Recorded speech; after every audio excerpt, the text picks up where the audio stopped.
نحمده ونصلي على رسوله الكريم اما بعد فاعوذ بالله من الشيطان الرجيم بسم الله الرحمن الرحيم رب اشرح لي صدري ويسر لي امري واحلل عقدة من لساني يفقهوا قولي رب زدني علما رب زدني علما رب زدنی علما۔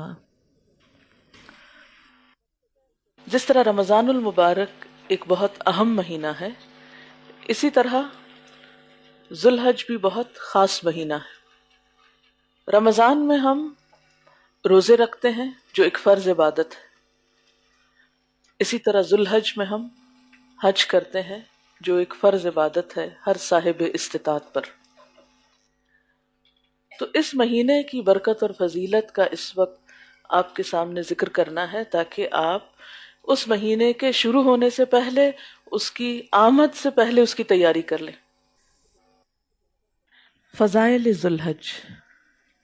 رمضان المبارک کے بعد ذوالحج کا مہینہ اسلامی کیلنڈر میں نہایت اہمیت کا حامل ہے۔ جس طرح رمضان المبارک میں مسلمانوں پر روزے فرض کیے گئے ہیں، اسی طرح ماہ ذوالحج میں صاحب حیثیت مسلمانوں پر حج فرض کیا گیا ہے۔ جیسے رمضان کا مہینہ نیکیوں کا موسم بہار ہے، اسی طرح ذوالحج کا پہلا عشرہ بھی عام دنوں کے مقابلے میں نیکیوں کے اجر و ثواب کے اعتبار سے بہت اہم ہے۔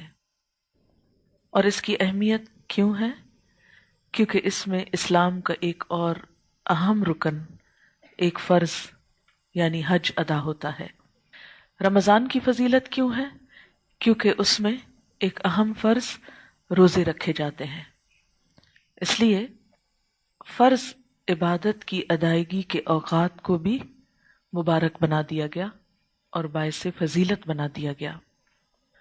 حضور اکرم صلی اللہ علیہ وسلم نے ارشاد فرمایا کہ کوئی دن ایسا نہیں جس میں نیک عمل اللہ تعالیٰ کو ان 10 دنوں کے عمل سے زیادہ پسند ہو، یعنی ان پہلے 10 دنوں میں ہم جو بھی اچھا کام کرتے ہیں اس کا اس قدر اجر و ثواب ہے کہ جو پورے سال میں کسی اچھے کام کا نہیں۔ اگرچہ کوئی انسان کبھی بھی جو اچھا کام کرے اس کو اس کا ثواب ملتا ہے، لیکن جو اچھا کام ان دنوں میں کیا جائے اس پر جو اجر ملتا ہے اس کی تو بات ہی کچھ اور ہے۔ ایک اور روایت میں آتا ہے کہ لوگوں نے پوچھا، یعنی جب آپ نے اتنی زیادہ فضیلت بتائی تو لوگ حیران ہوئے کہ اچھا، لوگوں نے عرض کیا اے اللہ کے رسول صلی اللہ علیہ وسلم، اور جہاد فی سبیل اللہ بھی؟ کیونکہ جہاد فی سبیل اللہ کا بہت اجر ہے۔ تو آپ نے فرمایا ہاں، ان دنوں کا نیک عمل جہاد فی سبیل اللہ سے بھی زیادہ افضل ہے۔ ہاں، ایک صورت ہے کہ اگر کوئی شخص اپنی جان اور مال دونوں لے کر میدان جنگ میں جائے اور پھر واپس نہ آئے، کوئی بھی چیز واپس نہ آئے، نہ مال آئے نہ جان آئے، اس شخص کا اجر و ثواب بہرحال بہت آگے ہے، زیادہ ہے۔ لیکن اس کے علاوہ کوئی بھی نیک عمل ان دنوں کا اپنے اجر اور ثواب کے اعتبار سے پورے سال پر حاوی ہے۔ اس لیے ان دنوں سے خوب فائدہ اٹھائیے اور کچھ ایسے اعمال کرنے کی کوشش کیجیے کہ جس سے درجات بہت بلند ہوں۔ کیا کام کرنے چاہیے؟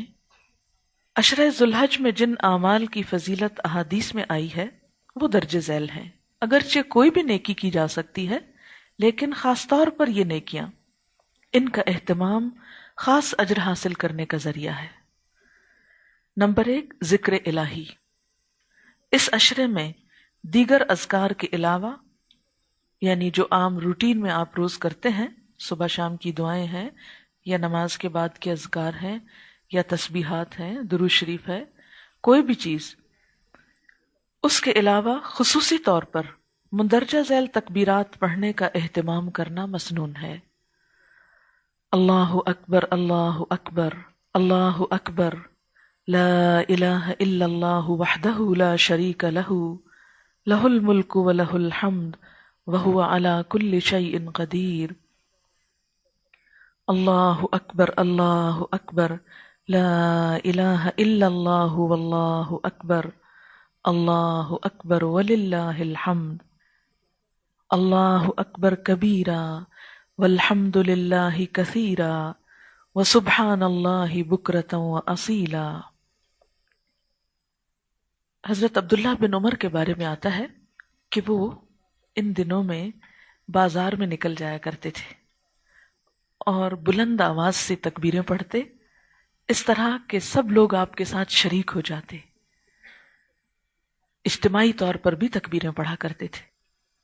اسی لیے آپ سب کو کلاس میں کہا جاتا ہے کہ آپ اکٹھے مل کر تکبیر پڑھیں. اس کا کیا فائدہ ہوتا ہے؟ کیا آپ کو کچھ محسوس ہوتا ہے جب سب مل کر تکبیریں پڑھ رہے ہوتے ہیں؟ دل کے اندر ایک خاص اللہ کی محبت پیدا ہوتی ہے. اسی لیے ان تکبیروں کو ریکارڈ کرا کے کیسٹ بھی تیار کی گئی.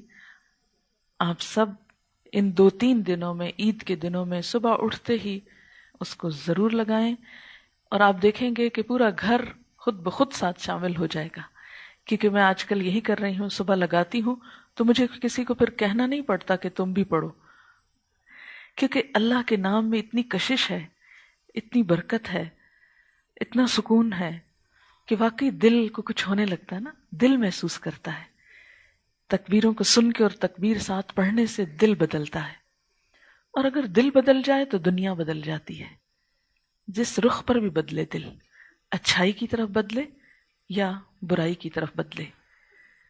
اسی لیے دلوں کی حفاظت اور دل میں اچھی خیالات کا ہونا انسان کی خوش قسمتی کی علامت ہے. اور اگر کوئی شخص دل کے بگاڑ کا شکار ہو جائے تو ہر طرف سے بگاڑ ہی بگاڑ ہو جاتا ہے. نہ صرف یہ کہ اس کے اپنے اندر، اس کے اخلاق میں، اس کے اعمال میں، اس کی عبادات میں، بلکہ معاشرے میں بھی. کیونکہ انسان کے جو اعمال ہوتے ہیں، اس کی جو گفتگو ہوتی ہے، وہ اس کے دل کے خیالات کا نتیجہ ہوتی ہے. آپ نے دیکھا ہوگا کہ جس دل میں تکبر بھرا ہو، اس کی گفتگو میں بھی ایک خاص قسم کا تکبر آتا ہے، اس کے لہجے سے بھی ٹپکتا ہے وہ تکبر پھر. اور جس چیز کا تکبر ہو، اگر علم کا ہو یا مال کا ہو یا حسن کا ہو یا کسی بھی اور چیز کا، اور یہ تو آپ اب تک سب جان ہی چکے ہوں گے کہ اللہ تعالیٰ کے نزدیک بھی سب سے زیادہ ناپسندیدہ چیز تکبر ہے. اسی لیے گدھے کی آواز کو بدترین آواز قرار دیا گیا. یعنی بات چیت میں چیخنا، چلانا اور اس طرح کا لہجہ اختیار کرنا کہ جو دوسروں کے لیے ناقابل برداشت ہو، یہ سب کچھ دینی اسلامی اخلاق کے منافی ہے. عام لوگوں کو بھی یہ بات زیب نہیں دیتی، لیکن خاص طور پر جو دین کا علم حاصل کر رہے ہوں، دین سیکھ اور سکھا رہے ہوں، انہیں اس چیز سے مکمل طور پر پرہیز کرنا چاہیے. آپ صلی اللہ علیہ وسلم نے دل کے بارے میں فرمایا تھا کہ خبردار رہو، جسم میں ایک ٹکڑا ہے، اگر وہ درست ہو جائے، اذا صلح صلح الجسد کلہ واذا صلحت صلح الجسد کلہ واذا فسدت فسد الجسد کلہ. اگر وہ ٹکڑا گوشت یعنی دل درست ہو تو سارا جسم درست کام کرتا ہے، کیونکہ دل خون پمپ کرتا ہے نا. اگر خون کی سرکولیشن ہوگی تو انسان کی زندگی، اور اگر دل کام کرنا چھوڑ دے، اذا فسدت فسد الجسد کلہ، تو سارا جسم خراب ہو جاتا ہے، بگاڑ کا شکار ہو جاتا ہے، یعنی بیمار ہو جاتا ہے. تو دل جو ہے جہاں جسم کو خون سپلائی کرتا ہے اور ہماری جسمانی صحت کا انحصار اس پر ہے، بالکل اسی طرح ہماری روحانی صحت کا انحصار بھی دل پر ہے. آپ غمگین ہوں گے، آپ کا دل اگر غمگین ہے، اداس ہے، تو آپ کے چہرے پہ اس کے اثرات ہوں گے، اور آپ کے کام پر، ہاتھ پاؤں پر اثرات آ جاتے ہیں. آپ کچھ اٹھا نہیں سکتے، رکھ نہیں سکتے، ڈپریشن کا شکار ہے، کچھ کر نہیں سکتے، حتیٰ کہ آپ کا دماغ بھی کام نہیں کرتا. یعنی دل کی قوت ایسی ہے کہ اگر وہ خوش ہے تو بڑے بڑے کام آسان ہو جاتے ہیں، اور اگر وہاں کچھ خرابی ہے تو چھوٹے چھوٹے کام بھی ایک آفت اور مصیبت ہو جاتے ہیں. دل محبت کا مرکز ہے. اللہ کی محبت جس دل میں آتی ہے پھر لازمی طور پر انسان اللہ کی مخلوق سے محبت کرنے لگتا ہے، اللہ کے بندوں سے پیار ہوتا ہے، بغیر کسی فرق کے، بغیر کسی کے سٹیٹس کو دیکھے، بغیر کسی کے رتبے اور مرتبے کو دیکھے۔ انسان تو انسان، جانوروں سے بھی محبت ہو جاتی ہے، اور جانور تو جانور، پودوں اور پتھروں سے بھی پیار ہونے لگتا ہے۔ اسی لیے ساری نیچر جو ہے اس کی طرف انسان اٹریکٹ ہوتا ہے۔ لہذا انسان کے جسم میں جو سب سے بہترین حصہ ہے اس کی حفاظت بہت ضروری ہے۔ تو بہرحال یہ تکبیریں اللہ کی محبت پیدا کرنے کا ذریعہ ہے، دل میں اللہ کی عظمت جگانے کا ذریعہ ہے۔ ہم نے اسی طرح ذو الحج کے شروع میں یہ تکبیریں لگانا شروع کی اور لوگوں نے گھر لے جا کر لگانا شروع کی۔ تو آپ نے دیکھا ہوگا کہ بعض اوقات ایسے ادارے ہوتے ہیں کہ جہاں ٹیلی فون ایکسچینج کام کرتے ہیں، اور جب وہ ٹیلی فون ہولڈ کرواتے ہیں تو میوزک بجنے لگتا ہے۔ تو ہماری ایک اسٹوڈنٹ نے اپنی جا کے فیکٹری میں وہ لگوائی تکبیروں کی کیسٹ۔ اب ہوا یہ کہ جو بھی وہاں کال کرتا اور ہولڈ کرتا تو اللہ اکبر کی آواز آتی، وہ جو بھی سنتا وہ اتنا اٹریکٹ ہونے لگتا کہ یہ کیا چیز ہے، ہمیں بھی چاہیے۔ اس کے بعد ہمیں اور جگہوں سے فون آئے کہ ہم بھی میوزک سے اس کو ریپلیس کرنا چاہتے ہیں۔ اور آپ دیکھیں نا، اتنا چھوٹا سا لفظ ہے نا، اگر آپ کوئی تلاوت لگاتے ہیں تو آیت بیچ میں کٹ جاتی ہے، لیکن اگر یہ لگاتے ہیں تو 3-4 سیکنڈ میں اللہ اکبر ہو جاتا ہے۔ تو اس میں ایک پورا جو سینٹنس ہے وہ انسان سن لیتا ہے، اور اس طرح ایک چراغ سے کئی چراغ جلتے چلے جاتے ہیں۔ اب دیکھیں کہ ہم سب کے یہاں جمع ہونے کا، قرآن پڑھنے کا اور اچھے کام کرنے کا مقصد کیا ہے؟ کہ اللہ کی بڑائی ہر چیز پر ثابت ہو جائے، اور ہم سب کا تعلق جو ہے وہ اللہ تعالیٰ سے جڑ جائے، اللہ ہی کا ڈر دل میں ہو، اللہ ہی کی محبت دل میں ہو، اللہ ہی کے بندے ہم بن جائیں، اللہ ہی کی بات کریں۔ اور چونکہ یہ پوری کائنات اور اس کے ایک ایک ذرے کا مالک وہ ہے، اس لیے ہم خود اپنی خوشی اور اپنے دل کی محبت کے ساتھ اللہ کے بن جائیں۔ ہماری عزت اور ہماری بڑائی اور ہماری نجات اور ہماری سلامتی اسی میں ہے۔ تو یہ ایک طریقہ ہے اللہ کی محبت بڑھانے کا۔ اور کیسٹ لگائیں، اور جب آپ دیکھیں کہ لوگ اب پڑھ چکے ہیں اور ذرا تھکنے لگے تو بند کر دیں۔ یہ نہیں کہ مسلط کریں ان پہ کہ اب یہ سارا سنتے ہی جاؤ، پھر تھوڑی دیر بعد جب لوگ یعنی کچھ کام کا وقت گزر جائے پھر تھوڑی دیر بعد آن کر لیں۔ تو وقتاً فوقتاً، عید کے دن بھی صبح صبح، تو انشاءاللہ آپ کی عید اچھی گزرے گی، اور آپ ساتھ خود بھی گنگنائیں گی، ٹھیک ہے؟ دوسری چیز ہے روزہ۔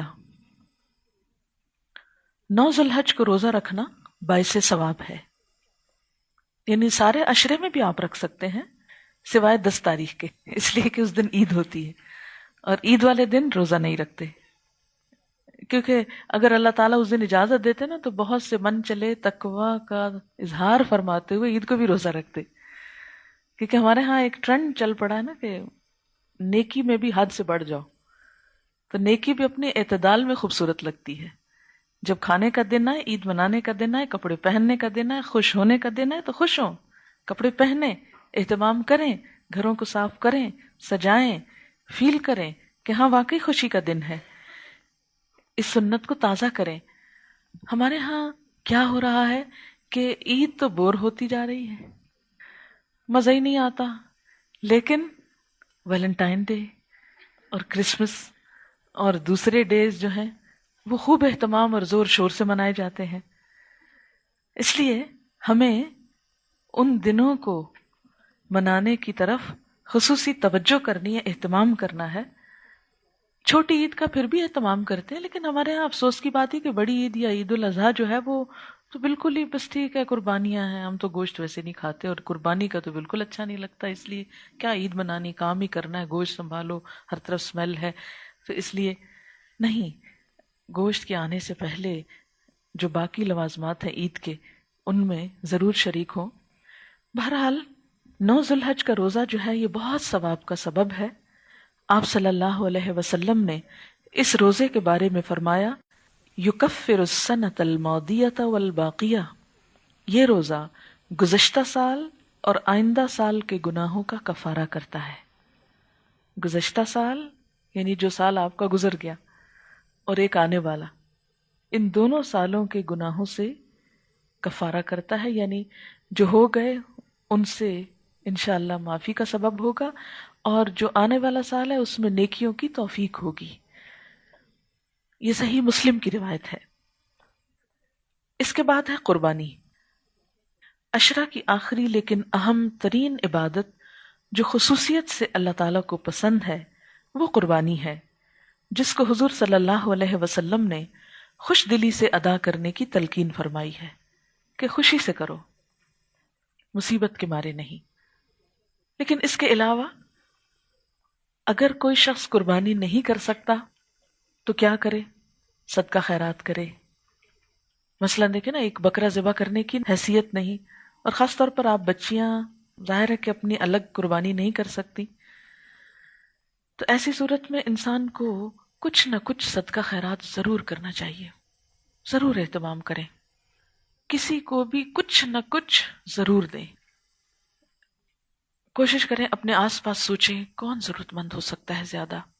ہو سکتا ہے کہ کوئی ایسے گھرانے ہو کہ جنہیں کچھ ضرورت ہو، آپ کے کوئی غریب رشتہ دار ہوں، ہو سکتا ہے آس پاس سرونٹ کوارٹرز میں کچھ بچے رہتے ہوں، ان کے لیے کچھ خرید کے لے جائیں، یا ویسے پیسے دے دیں، یا کوئی اسی طرح اپنے کپڑوں کی ذرا چھانٹی کر لیں، اپنے چیزوں کی چھانٹی کر لیں، حتیٰ کہ ایکسٹرا پینز وغیرہ جو آپ یوز نہیں کرتے، یا اپنے سٹورز میں کوئی ایسی چیز دیکھتے ہیں کہ جو کسی اور کے استعمال ہو سکتی ہے، تو کچھ نہ کچھ نکال کے کسی کو بھی ضرور دیں۔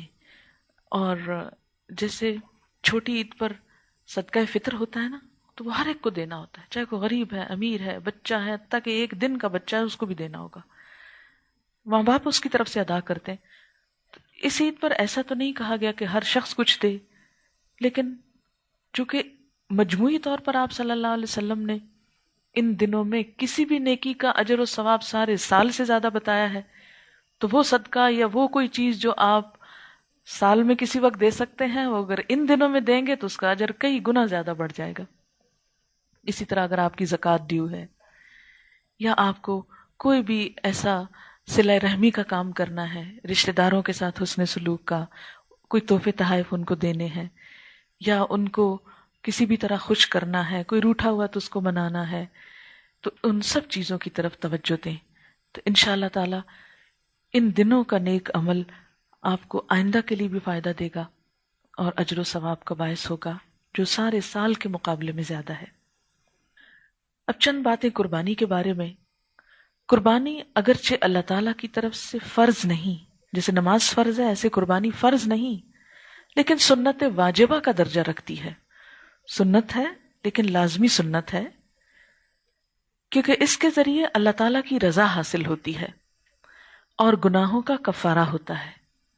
اللہ تعالیٰ کا فرمان ہے سورۃ الکوثر میں، فَصَلِّ لِرَبِّكَ وَانْحَرْ۔ نبی صلی اللہ علیہ وسلم کو خطاب ہے، اپنے رب کے لیے نماز پڑھیے اور قربانی کیجیے۔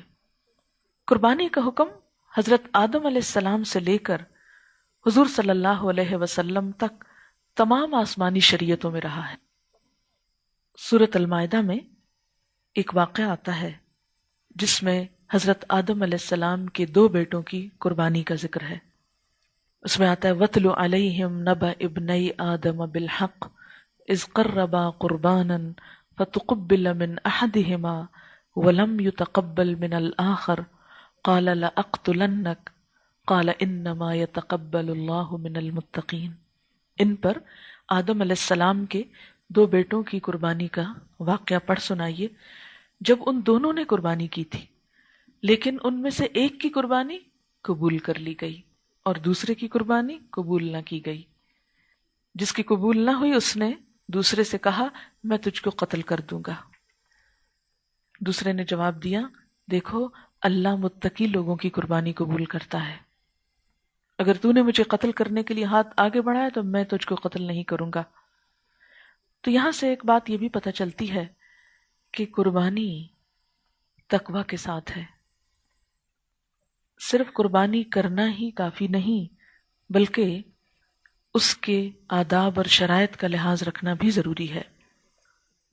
ارشاد باری تعالیٰ ہے لِكُلِّ أُمَّةٍ جَعَلْنَا مَنْسَكًا هُمْ نَاسِكُوهُ ہر امت کے لیے قربانی کا ایک طریقہ مقرر ہے جس کی وہ پیروی کرتی ہے. تو اس سے کیا پتہ چلتا ہے کہ قربانی صرف ہمارے لیے نہیں، ہر امت کے لیے رہی. حضرت آدم علیہ السلام سے شروع ہوئی اور ہر دور میں اس کا طریقہ باقی رہا. ترمذی کی حدیث میں آتا ہے حضور صلی اللہ علیہ وسلم مدینہ میں 10 سال رہے اور ہر سال قربانی کرتے رہے.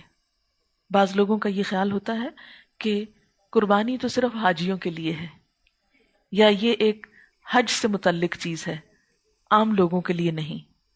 جبکہ آپ صلی اللہ علیہ وسلم کی سنت سے کیا پتہ چلتا ہے کہ آپ حج پر تو ایک ہی مرتبہ گئے لیکن قربانی ہر سال کرتے رہے. ایک مرتبہ قربانی کے بارے میں صحابہ کرام نے حضور صلی اللہ علیہ وسلم سے پوچھا، یا رسول اللہ صلی اللہ علیہ وسلم، یہ قربانی کیا ہے؟ آپ نے فرمایا، یہ تمہارے باپ ابراہیم علیہ السلام کی سنت ہے. یعنی خاص طور پر اس سنت کو کس نے زندہ کیا؟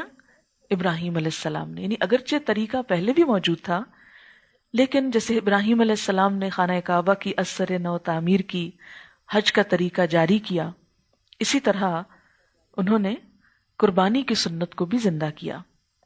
اس سنت کا تذکرہ قرآن حکیم نے بہت خوبصورت انداز میں کیا ہے. سورۃ الصافات میں یہ واقعہ موجود ہے.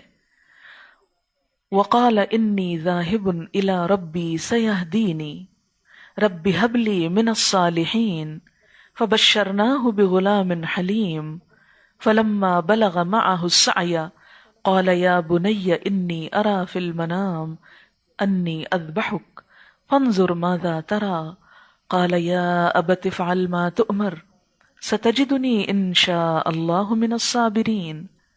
فلما أسلما وتله للجبين وناديناه أن يا إبراهيم قد صدقت الرؤيا إنا كذلك نجزي المحسنين إن هذا لهو البلاء المبين وفديناه بذبح عظيم وتركنا عليه في الآخرين سلام على إبراهيم كذلك نجزي المحسنين. ترجمہ: اور ابراہیم علیہ السلام نے کہا، میں اپنے رب کی طرف جا رہا ہوں، وہ میری رہنمائی فرمائے گا. اے میرے رب، تو مجھے نیک اولاد عطا فرما. ہم نے اس کو بردبار لڑکے کی بشارت دی. جب وہ ابراہیم علیہ السلام کے ساتھ چلنے پھرنے اور دوڑنے کے لائق ہو گیا تو ابراہیم علیہ السلام نے کہا، اے بیٹے، میں نے خواب دیکھا ہے کہ میں تم کو ذبح کر رہا ہوں، تم دیکھو کیا رائے ہے؟ بیٹے نے جواب دیا، ابا جان، آپ کو جو حکم دیا گیا ہے وہ کر ڈالیے، خدا نے چاہا تو آپ مجھے صبر کرنے والوں میں پائیں گے.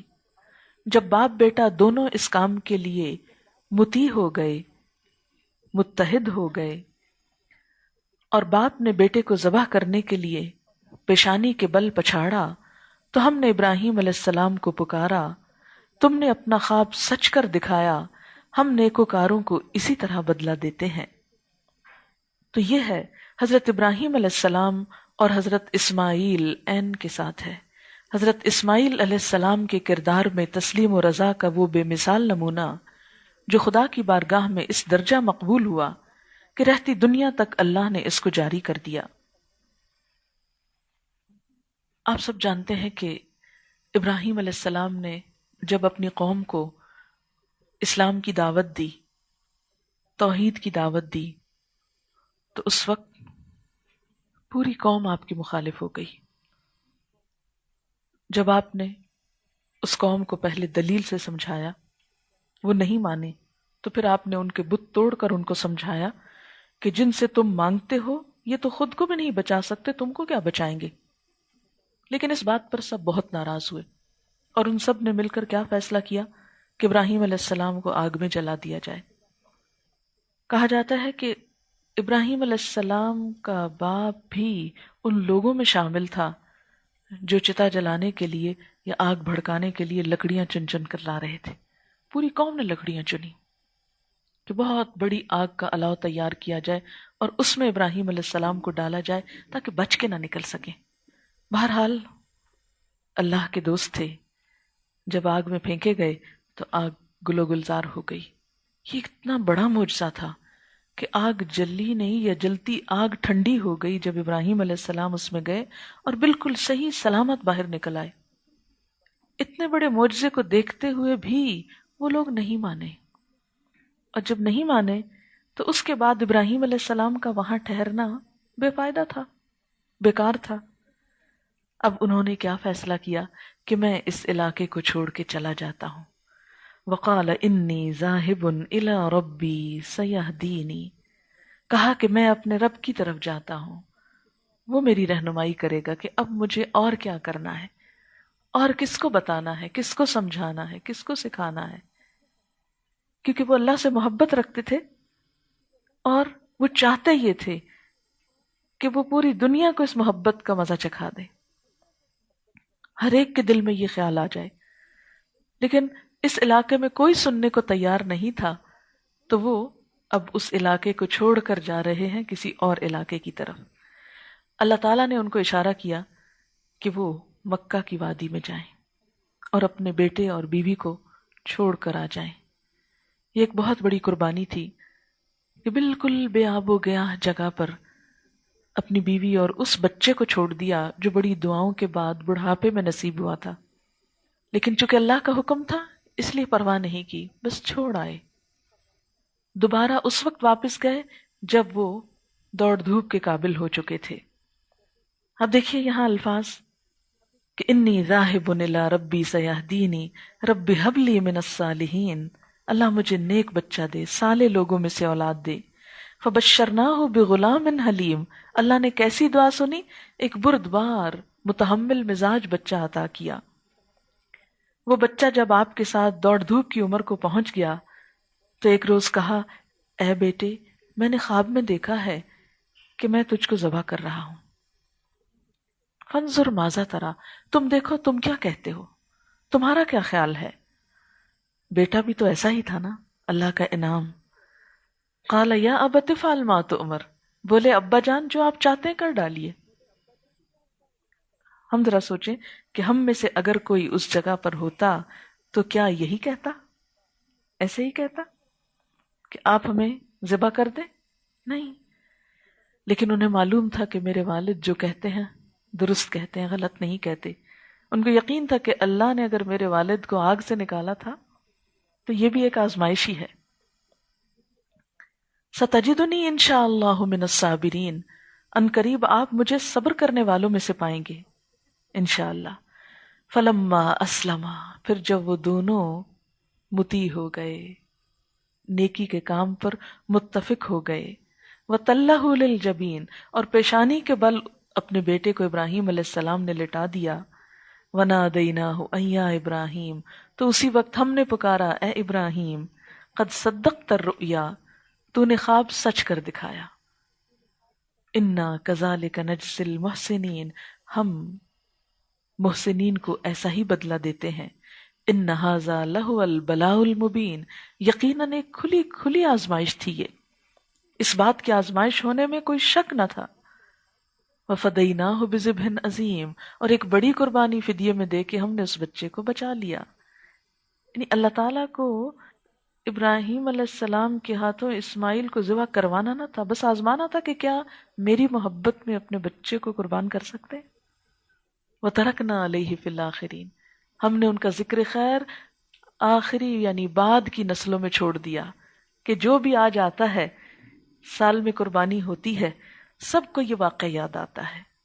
سلام علی ابراہیم کذالک نجزی المحسنین، دو دفعہ محسنین کی بات ہو رہی ہے یہاں پر۔